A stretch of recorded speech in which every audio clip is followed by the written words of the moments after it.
As per usual around here on this channel, it's time for an all-new kind of adventure. I've escaped in my van home to the beautiful state of Florida, running far away from those winter blues and into the land of limitless waters and golden sunsets. But amidst plans for relaxing after a busy work season, I also came with a mission to face a fear of mine head on. Whew, it's a little chilly this morning. I am checking in because today I am taking scuba diving lessons and I'm gonna go diving, which is kind of scary for me. It's the opposite of rock climbing. It's going deep instead of going high. It feels very out of my depth. Ha! Yes, I make up for anxiousness with humor. So, guys, I really hope I get to finish this vlog and I don't die diving. What if I have a heart condition that I don't know about? Ready or not, here we come.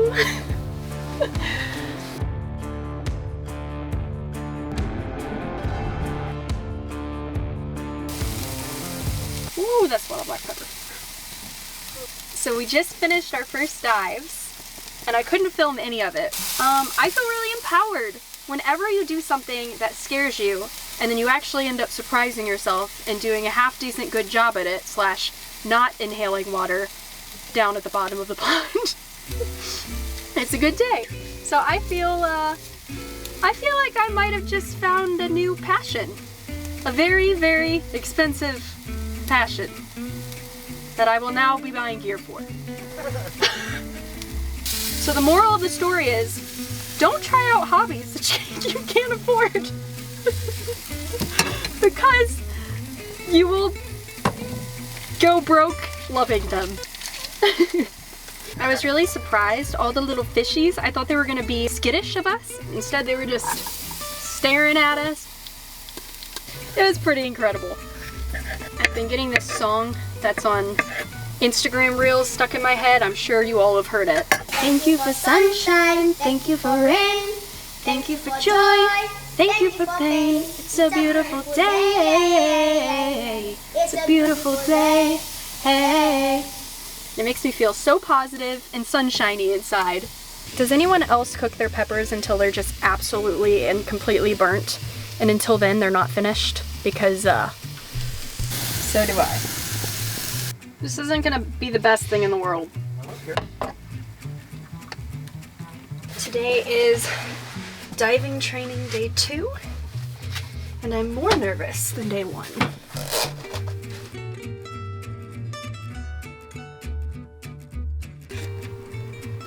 The meal after diving tastes unbelievably incredible.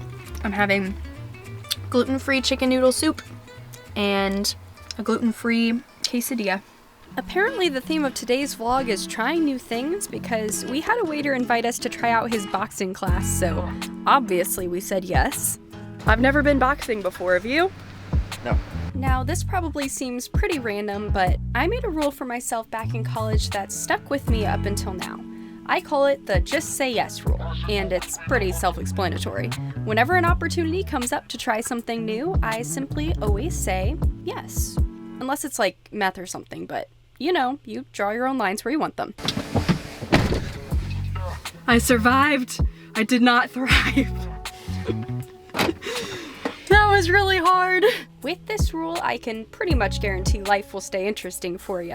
You might even find yourself a new hobby or end up on a beach practicing boxing very, very poorly. Jab, right hand, hook, undercut, undercut. Jab, right, hook, undercut, undercut. I will warn you, this rule can leave you jack of all trades and master of none. Ooh. All right.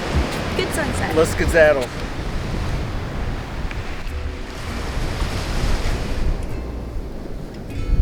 I always want to keep it real on this channel, so the current van life predicament is this egg concrete stuck on a very sticky non-stick pan, and the fact that we ran out of water since we only have a 6-gallon tank under our sink.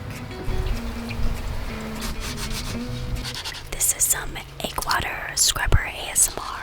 Let me know if I should make a whole channel dedicated to this, and I won't. I wasn't going to put this down our drain because it'd just go into a gray water tank and make our entire van smell like rotting eggs. So into the garbage bin it goes, and not on the ground because egg water isn't exactly natural to this environment. And after spending 45 minutes doing the dishes, it's time to cook again and start the whole cycle over. It's the circle of van life, and it makes me cry. It's the circle. Okay, I'm done, I promise. I'm finally getting to install these. I asked for this for Christmas from my mom. So basically what it does is when it's raining, we'll be able to put this up over the window and it redirects the raindrops down, which means that we can leave our window open just a crack. And you always want to be able to leave your window open just a crack because humidity will build up in the van and then that leads to mold issues. Seems like it's going to be a pretty easy install. It's just a sticky thing. Just like the stick and peel, Jay. Mems. Alright, that's enough of all the boring van chores. Let's get on to the exciting things we have planned, like exploring Biscayne National Park all the way down on the southern tip of Florida. But first we have some fun stops planned along the way to break up the drive. The first one being this movie theater turned climbing gym. Definitely one of the most unique climbing spaces I've seen to date, and we've been to a lot. Some couples like going to dinner or the actual movies, but my husband and I's favorite date is visiting new climbing gyms together. It's always kind of been our thing. Plus, they usually have showers, which is another bonus since we don't have one in our van. I tend to get a little bored by predictability, and this place reminded me just when I needed it that there will always be slightly new variations of the things you love to try. Walking around the space, I couldn't help but think like the entrepreneur who originally imagined the conversion. They had to be so creative, and I'd say it all worked out pretty well. My only critique was that the walls were a little shorter than most gyms, but if they'd used a little bit more of that horizontal ceiling space to create climbs with a stronger incline, they could have increased the total amount of wall space, but I honestly didn't care. Alchemy climbing was a blast, and I enjoyed all the pastel colors scattered throughout. To top it all off, I was happy to hear they kept one movie projector to show climbing films each month.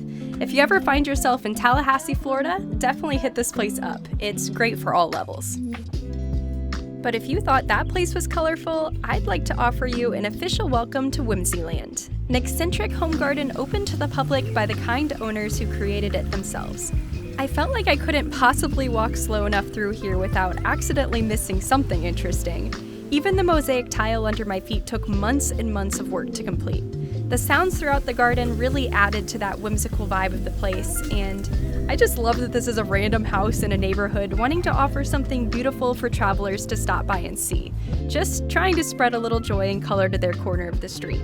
The couple did have a little donation box to support their artistic endeavors, but other than that optional choice, this was free fun.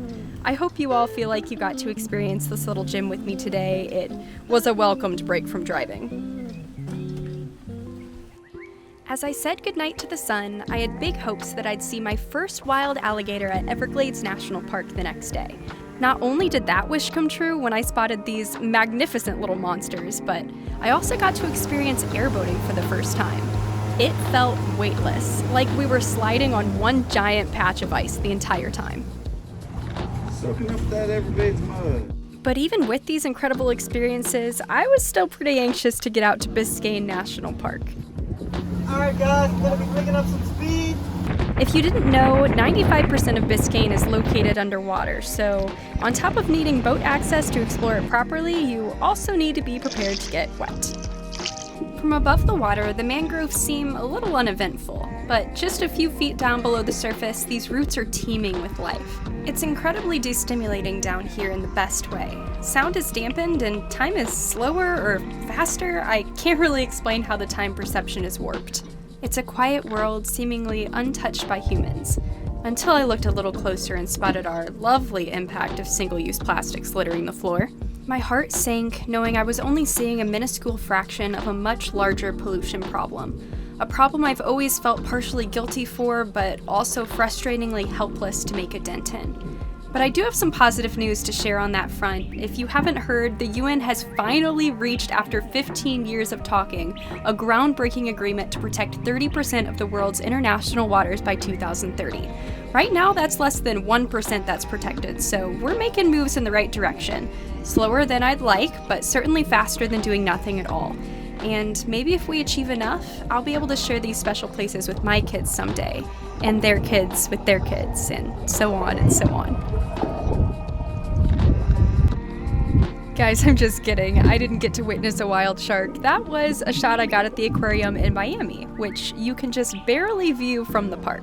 That's where I'm off to next, so subscribe if you want to see some boat life in Miami. And that's all the hints you're gonna get. That was a pretty big hint. I pretty much gave away what we're doing in Miami. Okay, fine. Come help me. No, I just want the face off.